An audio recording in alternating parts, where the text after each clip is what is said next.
बिस्मिल्लाहिर्रहमानिर्रहीम। अस्सलामु अलैकुम वरहमतुल्लाह।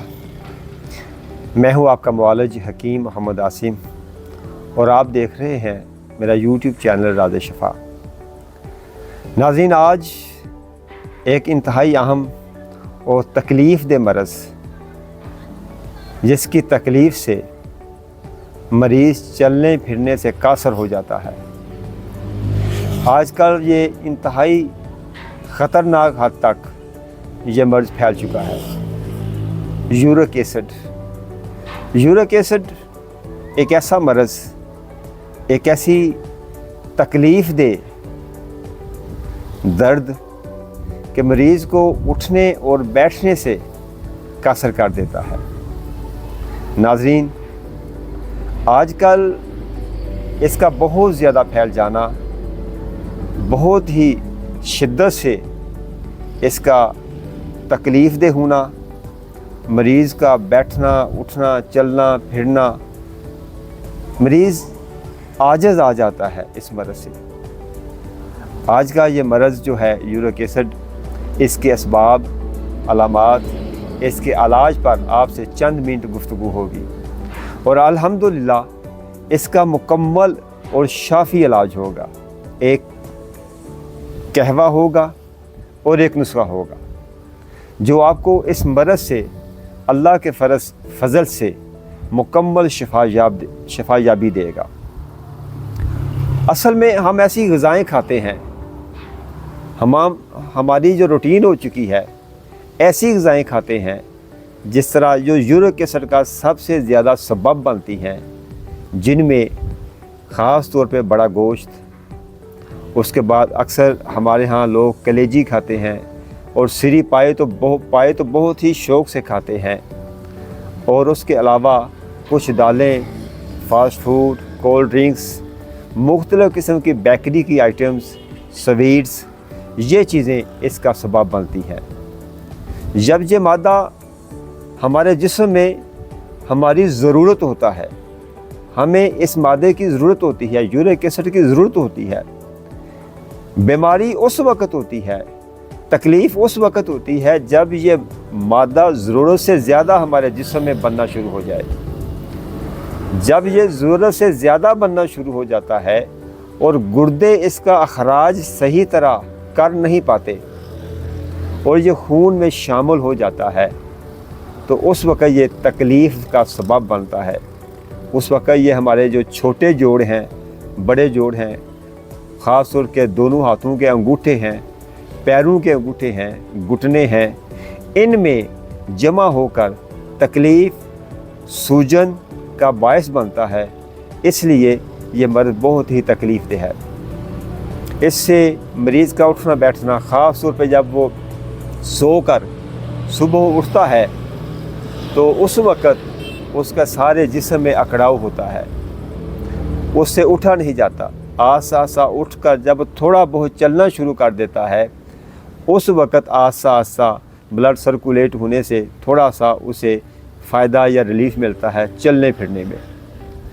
तो नाज़रीन, आइए इसके इलाज की तरफ। असल में जितना भी ये यूरिक एसिड हमारे जिस्म में बनता है, ज़रूरत से ज़्यादा तकरीबन 70% ये हमारे गुर्दे जो हैं इसे पेशाब के ज़रिए ख़ारिज कर देते हैं और बाकी जो 30% है वो आंतों के ज़रिए और हमारे स्टूल के ज़रिए जिस्म से ख़ारिज हो जाता है। उस वक़्त तक तो ये सही है, लेकिन जब ये गुर्दे इसे जिस्म से बाहर या अखराज करने से रुक जाएं या उस तरह अखराज ना हो पाए जिस तरह होना चाहिए था, तो फिर ये खून में शामिल होकर हमारे इस मर्ज़ का सबब बनता है। इसके लिए बहुत ही अच्छा एक नुस्खा है। एक तो हम आपको कहवा बताएंगे। जो लोग अजवाइन 1 गिलास गर्म पानी लें, ½ टी स्पून अजवाइन लें और उसमें ज़ंजबील यानी कि अदरक आप समझ लें, सूंड की बजाय आप अदरक समझ लें। अदरक जो है वो थोड़ा सा कूट के वो डालें और थोड़ी सी कलवंजी डाल दें इसमें। ये डालकर आप अच्छी तरह पकाएं। जब 1 गिलास पानी डालकर पकाएं। जब आधा पानी बाकी रह जाए तो छान कर इसे पी लें, सुबह और शाम पिएं। एक ये है। और एक अगर हो सके तो सुबह और शाम थोड़े से दाने कलवंजी के और थोड़े से दाने मेथरे, एक मेथी दाना होता है और एक मेथरे होते हैं, जो मेथरे हैं उनके मुंह में डालकर उस तरह चबाएं जिस तरह च्युइंगम चबाते हैं। इन दोनों के 10-10, 12-12 दाने मेथरे और 10-12 दाने कलवंजी के लें और जिस तरह च्युइंगम चबाते हैं इस तरह चबाते चबाते और इसका लुआब अंदर की तरफ ले जाते रहें और ये चूस लें, इसको मुकम्मल ख़त्म करें और अंदर ले जाएं। इंशाअल्लाह इससे भी आपका मसला हल होगा। एक नुस्खा जो हम बहुत ज़्यादा लोगों को बताते हैं और अपना देते भी हैं, अल्हम्दुलिल्लाह ये नुस्खा मरीज़ों को बहुत ज़्यादा इस्तेमाल करते हैं। अल्लाह के फजल से इसका बहुत अच्छा रिज़ल्ट है। आपने ऐसे करना है कि 50 ग्राम आपने सुरिंजा शीरी लेनी है, 50 ग्राम आपने जंजबील लेना है, जंजबील से मुराद सुंड जिसे कहते हैं वो लेना है, 30 ग्राम आपने फिलफिल स्याह यानी कि काली मिर्च लेनी है और 30 ग्राम ही आपने हल्दी लेनी है। जहाँ भी हल्दी का जिक्र हो आप कोशिश करें खुद हल्दी लेके उसको खुद कूटें, पीस लें और वो नुस्खा जात में डालें।